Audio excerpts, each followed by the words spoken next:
There are 9 mistakes that smart men often make with women.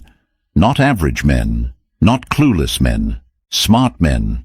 And the worst part, most don't even realize they're doing it. But you will. Comment never again if you're ready to level up and never repeat these mistakes again. Number 1. Talk too much about yourself. You sit across from her. First date, second date, maybe just texting. She seems interested. She's smiling. She's laughing. So you open up. You talk about your job, your dreams, your childhood trauma, your heartbreak, your spiritual path, your workout routine, your family drama. You think this is how connection is built, through full disclosure, through transparency, through putting your heart on the table so she knows you're not like the other guys. But here's what really happens. The moment you unload your entire story onto her, what you're actually doing is offloading your emotional weight onto someone who hasn't earned the right to carry it. You're transferring the burden of validation from yourself onto her. You're saying, look at all this.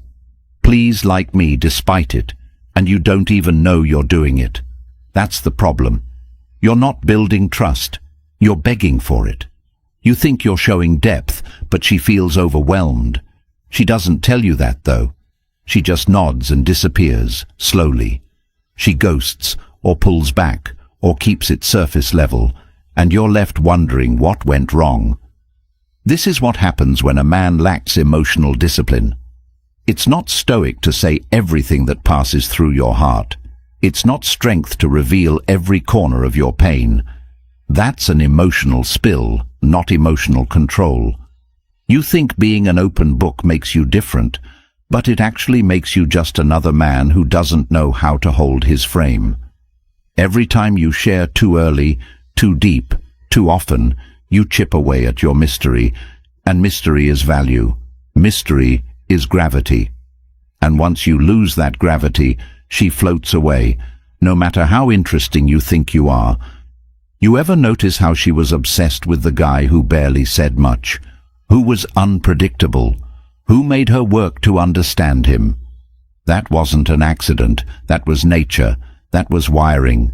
When you give her all your cards too early, there's nothing left to chase. And women want to chase. They need to discover you, not be handed the manual. When you control what you reveal, and when you control the energy of the interaction, you don't hide, you manage. You don't fake, you filter. Real power is when you know your whole story and only give her one line. Real strength is when you're dying to share your pain, but you sit with it yourself because it's yours to own. She's not your journal. She's not your mirror. She's not your therapy. She's a guest in your life, not the curator of your emotions. You want to fix this? Start now. Train your silence. Sharpen your self-awareness. Learn to be interesting without bleeding. Be the man who only speaks when it matters, who listens more than he talks, who leaves her wondering, not yawning, and most of all, be the man who values his story enough to reveal it only to those who have shown the character to hold it. Because when she senses that what you say isn't something she just gets, it's something she has to earn, suddenly she leans in. She listens deeper. She invests more. She sees you not just as another man, but as a man worth decoding. And that's where attraction begins, not with your words, but with your restraint. Attraction isn't built in the flood. It's built in the drip, the pause, the presence. That's what makes her stay. That's what makes her chase. And that's what makes you unforgettable. And if you're ready to build that kind of presence, the kind that speaks before you even open your mouth, the Stoic Relationship Blueprint is where you start. This isn't just a book. It's a complete guide, filled with real-world, timeless principles that reshape how you think, how you lead, and how you show up as a man in every relationship you touch. And now, it's finally available in audiobook format. You can listen to this life-changing blueprint while walking, training, driving, letting every word rewire your mindset without even opening a page. No more confusions, just unfiltered clarity. And the best part? Once you grab it, it's yours forever. You'll always have this knowledge in your corner, ready when you are. The link is in the comments. Your future self is waiting. Number 2. Chase her when she pulls away. She was responsive. She used to initiate. She laughed at your jokes. She asked you deep questions. And now, silence, delays, excuses. I've been busy. Sorry, I forgot to reply. She starts to fade, and something in you panics.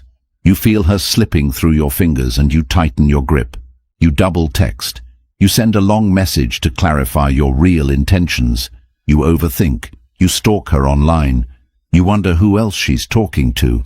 And worst of all, you start adjusting your behavior in real time to win her back. That's not effort. That's desperation. That's what happens when a man's sense of worth is tied to female attention. You don't want her. You want your ego back. You want the high she gave you when she was into you. And now that she's cold, you're trying to win back the warmth, not the woman. That's the hard truth. And here's another. The more you chase, the less she wants you, because in her mind, she's already chosen. The moment she pulled back, she was waiting to see how you respond.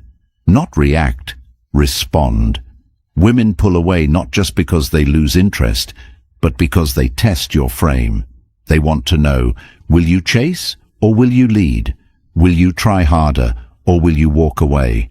And when you chase, you show her that you're willing to abandon your path for hers, that you're willing to negotiate your value just to stay in her orbit.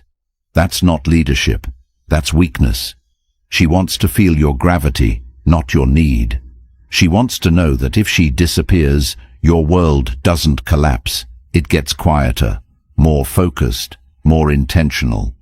You want to be high value, learn to be unbothered, learn to fall back. Not out of anger, not out of game, but out of self-respect. Let her text sit unread for hours, not because you're trying to hurt her, but because you're busy doing things that actually build your value.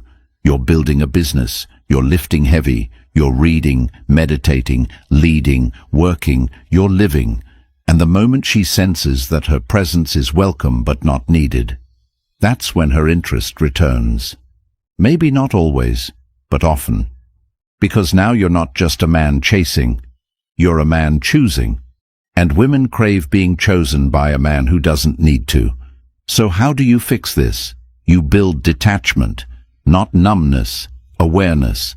You remind yourself that no one is worth abandoning your peace.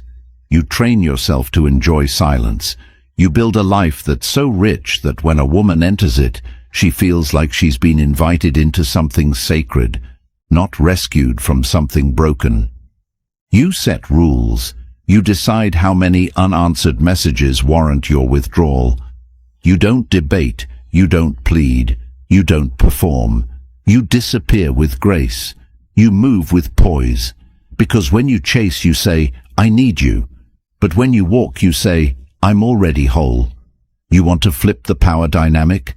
Start walking away when things stop being mutual. Not when they get hard, when they get one-sided. Because love is not pain. Love is not confusion. And you don't need to fight to prove your worth. Your worth is in how quickly you stop explaining, stop chasing, and start leading.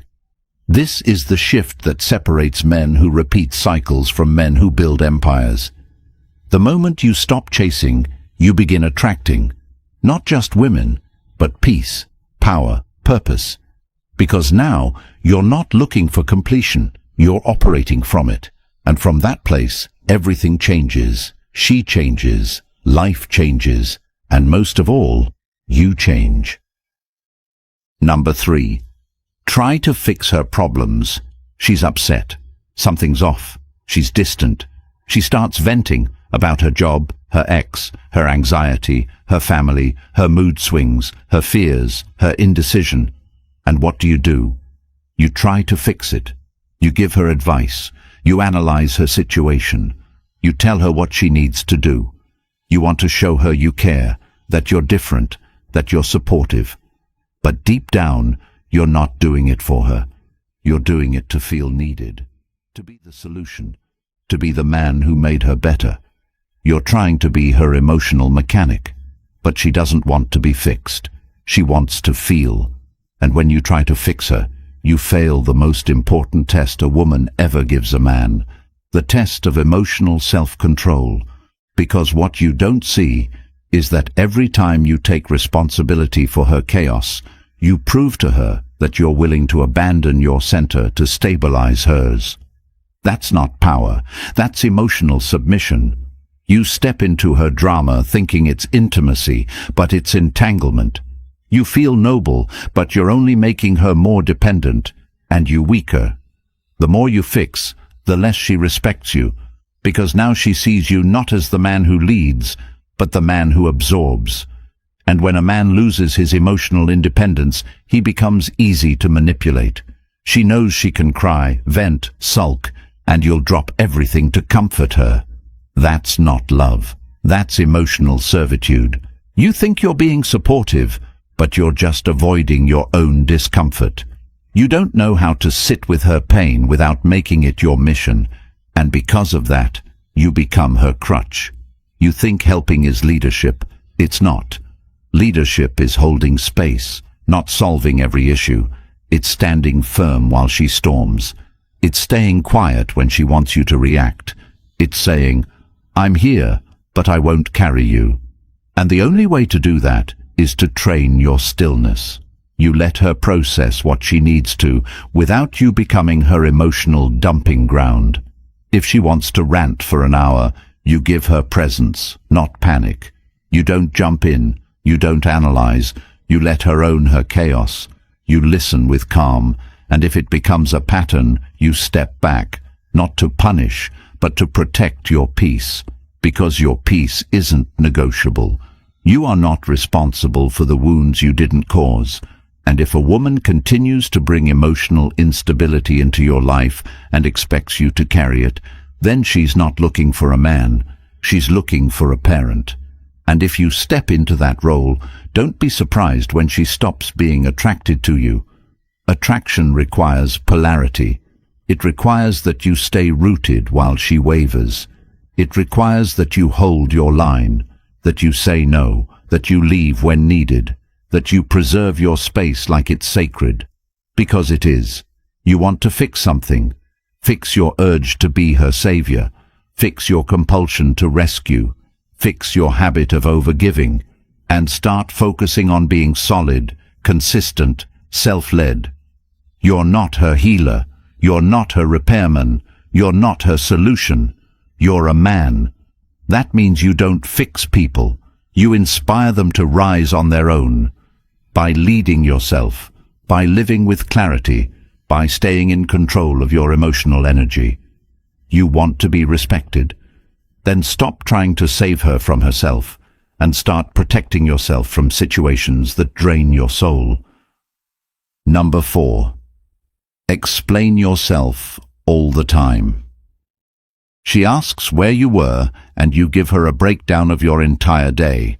She questions your tone, and you clarify what you really meant. She accuses you of being distant, and you type paragraphs defending your position. You think explaining will ease her doubts. You think it will build trust, but it won't. Because every time you over-explain, you're showing her that her perception has power over your truth, that her feelings define your reality, that she holds the keys to your self-image. And in that moment, you're not just explaining, you're negotiating your identity. You're saying, please believe I'm good enough. Please understand me. And once you beg to be understood, you've lost the war. A man who respects himself doesn't argue with someone's misperception. He clarifies once, then lets the truth speak for itself. He doesn't fear being misunderstood because he's grounded in who he is. The man who's always explaining is the man who fears disapproval. The man who's always justifying is the man who hasn't made peace with his own choices. You want peace? Stop explaining. Not because you don't care, but because you care too much about preserving your strength. You don't need to answer to every emotional shift. You don't need to defend every decision. You don't need to submit a report every time she's in doubt. That's not communication. It's compliance. And a woman doesn't respect compliance. She respects clarity. She respects silence. She respects when a man speaks once, stands firm, and doesn't flinch when questioned. You think words will fix her insecurity, but they won't. Because her insecurity isn't yours to solve. If she's the type to twist your words, to question your every move, to never trust your intentions, then no amount of explaining will ever be enough. And every time you give in, you teach her that manipulation works. That doubt gets rewarded with more of your energy. That emotional pressure makes you bend. And once she learns that, she'll keep pressing. Not because she's evil, but because you've shown her where the power lies. Take it back, say less, act more. When she asks something passive-aggressive, don't explain, observe. When she pushes, don't panic, hold. When she doubts, don't rush to fix it, watch. Let your actions speak, let your energy speak, let your calm speak. Because that's what makes a man unforgettable. Not his explanations, but his unshakable presence. Build the habit of not explaining.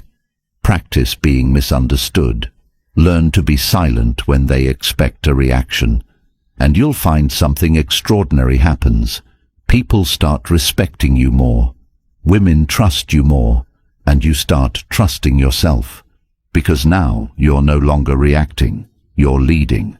And leadership begins with knowing that your value is not up for debate. It's already decided by you. Number 5. Make her your whole world. She becomes your reason, your motivation, your light. You feel like you've finally found the one. So you shift. You cancel your plans. You skip the gym. You neglect your business. You start waiting on her messages. You prioritize her over your brothers, over your habits, over your grind. And in the beginning, she loves the attention. She feels special. She feels adored. But slowly it changes. She grows colder. She seems less impressed, less engaged. You wonder what happened. You start giving more, doing more, trying harder, and still nothing. You think something's wrong with her. But the truth? It's you. You made her the sun in a sky that used to be filled with your own light. You orbit her, and she sees it, she feels it, and it repels her. Because no woman wants to be the center of a man's universe. She wants to join a man who already has one. You made her the mission, and in doing so, you stopped being the man who had purpose. You gave up your path to pursue her. And now, she's bored. Not because she's ungrateful, but because your energy shifted from ambition to obsession. You stopped being the prize and became the pursuer. She fell for the man who had a life, who had boundaries, who had discipline, and now you're just a shadow of that man, waiting for her to validate your every move. That's not love. That's dependence. And dependence destroys attraction. A woman doesn't want to feel like you're everything. She wants to feel like she's part of something greater. If she senses you've abandoned your mission, she'll lose all desire to follow you. You want to fix this? Start today. Build your schedule. Train again. Create again. Connect with your brothers again. Make your time sacred again. Stop texting her all day. Let her miss you. Let her wonder what you're building. Let her feel the absence of your focus. And when you see her, don't pour everything into her.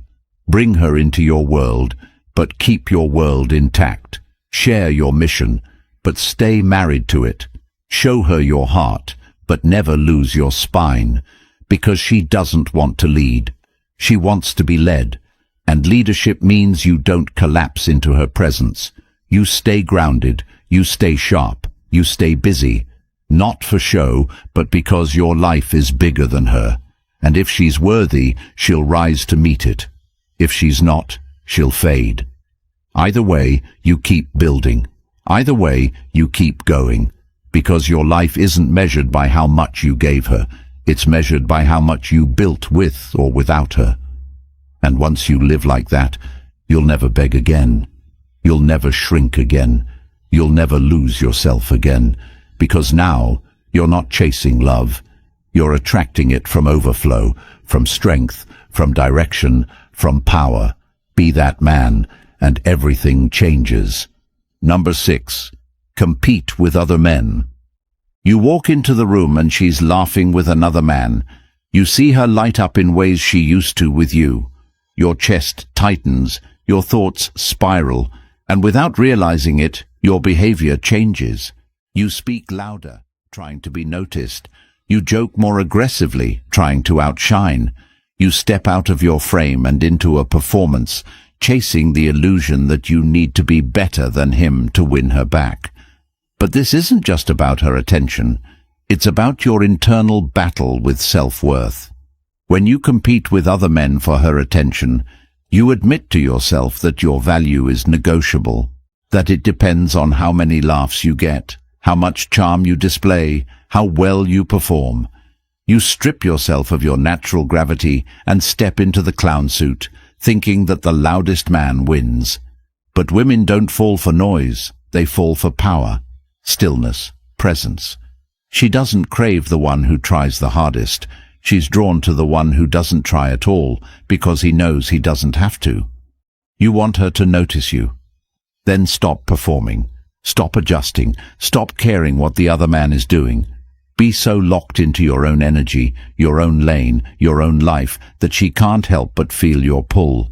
You want to stand out? Be the one who doesn't flinch when her eyes wander. Be the one who's unaffected.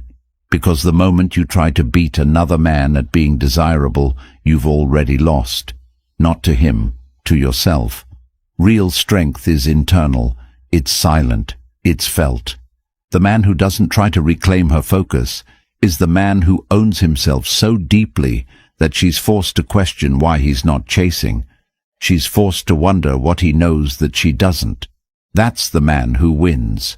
Not because he's competing, but because he never agreed to the contest in the first place. Start now. When you see her laughing with another man, observe your response. Breathe through it. Resist the urge to act out. Instead, direct your focus inward. What part of you still seeks external validation? Heal that. Reinforce your foundation so deeply that no interaction shakes your peace. That's when you'll stop competing, because you'll realize you were never in the race. Number 7. Ignoring your own standards. There comes a moment in every man's life when he meets a woman so captivating that he starts bending his rules. He overlooks the red flags. He tolerates the disrespect. He compromises on his boundaries. He convinces himself that it's not a big deal, that she'll change, that it's just temporary. But what's really happening is far more dangerous. He's betraying himself. Every time you let something slide that violates your core standards, you fracture your own integrity. You teach yourself that your values are flexible when desire is involved. You send the message to your own subconscious that your boundaries are optional, and she senses it. She might not say it out loud, but she feels it. She feels the weakness, the hesitation, the insecurity that comes with a man who doesn't live by a code. And once she senses that, the respect begins to erode. Not because she's cruel, but because nature doesn't allow anyone to follow a man who doesn't lead himself. You want to lead in your relationship? Start by leading yourself. Set your non-negotiables and make them unbreakable. If you say you won't tolerate disrespect, mean it. If you say honesty is your standard, enforce it. Don't bend for beauty. Don't compromise for comfort. Your standards are your shield. They are what protect your peace, your purpose, and your future. If she violates them and you stay, you're telling her that your values are fake. And if she sees them as fake, she will never see you as real. Stop waiting for her to wake up. Stop hoping she'll rise to meet you. Stand firm. And if she doesn't align, walk away. not to hurt her, but to honor yourself. That's how you build inner power. That's how you become unshakable. When your standards become law, your life changes. People will start treating you differently. Opportunities will find you. Peace will become your default. And most of all, you'll trust yourself again. Because every time you keep your word to you, you become unstoppable. That's the man who wins. The one who doesn't just talk about standards. He lives them. Number 8. Giving too much without return. You give her your time, your energy, your attention, your loyalty.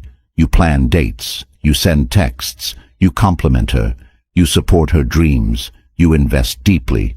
And at first she seems grateful. She responds. She reciprocates. But then slowly she withdraws. She starts taking longer to reply. She gets irritable. She seems bored. And you think, maybe I need to do more. So you step it up. You give more. You text more. You forgive more. You sacrifice more. But nothing changes. Because the problem isn't that you're not giving enough. It's that you're giving from a place of lack. You're giving to earn, to prove, to secure. You're trading value for validation. And women don't respect that. They may enjoy the benefits, but they won't feel desire. Because desire is born in polarity, in tension, in effort matched with mystery. But you gave it all up front. You gave before anything was earned. And in doing so, you created imbalance. No woman wants to be worshipped by a man she hasn't invested in. It creates guilt, discomfort, and ultimately, rejection. You want to flip this dynamic. Stop giving to be seen. Start giving from overflow. Only give what you can afford to lose. Only give when it aligns with your values, not when it's a strategy to be loved. Learn to pull back, to wait, to observe. When you find yourself doing more while she's doing less, that's your sign. Step back, not to manipulate, but to recalibrate. To remind yourself that love is mutual, that effort is shared, and that your energy is sacred. Stop pouring into empty cups. Save your resources for those who pour back. That's how you build balanced relationships. That's how you maintain attraction. That's how you protect your soul from burnout. Give only what aligns. Withhold what isn't earned, and you'll never feel drained again. Number 9. Letting her set all the rules. She says when you talk. She decides how fast things move. She controls when you see her, how often, what's okay, what's not. You start to feel like a guest in your own relationship. You don't know when it happened, but suddenly you're the one following, adjusting, obeying. You think you're being patient, respectful, a good partner. But really, you've abandoned your leadership. You've handed her the keys and said, "Drive me." And the moment you do that, the energy shifts. She starts losing respect. Not because she's power-hungry, but because she didn't sign up to lead. She signed up to feel safe in your direction. When you let her dictate the terms of the connection, you train her to believe that your role is reactive, not proactive, that your purpose is to make her comfortable, not to move life forward. That's not attractive. That's not masculine. That's not stable. A man who lets a woman set all the rules is a man who's afraid of losing her by saying no. But in truth, you lose her by never saying no. You want to lead? Set the pace. Decide the rhythm. Speak your expectations. Don't wait for her to approve. Act from clarity. And if she pushes back, good. That's the test. Will you fold or will you hold? Will you compromise truth for harmony or will you let her feel your conviction? Women don't fall for men who give them what they want. They fall for men who give them what they need: structure, clarity, groundedness. Be the man who builds the container, who decides what kind of relationship you're available for, who speaks his standards and enforces them. And if she doesn't align, let her go. Because you're not here to live by her rules, you're here to live by your mission. And any woman who joins you is welcome, but not in control. That's how you keep your power. That's how you maintain attraction. That's how you build relationships that last. Not from fear, but from force. Not from obedience, but from leadership. Be that man, and she'll follow, not because she has to, but because she wants to. If you're tired of always doing the most and getting the least, if you're done playing by her rules, explaining yourself, overgiving, shrinking to be chosen, then now is your time. The Stoic Relationship Blueprint isn't just a book. It's the mental reset you've needed your entire life. It's filled with timeless truths that flip the script, sharpen your presence, and give you back control, not just in dating, but in every relationship you enter. And now, it's available as an audiobook, so you can absorb every principle while walking, lifting, driving. No excuses. This is for men who are ready to stop reacting and start leading. It's linked in the comments. Comment "No more games" if you're ready to own your power. Like this video and subscribe to help more men find these truths and save themselves years of pain and regrets. The world doesn't hand respect to men who beg for it. It gives it to those who build themselves into men no one can ignore.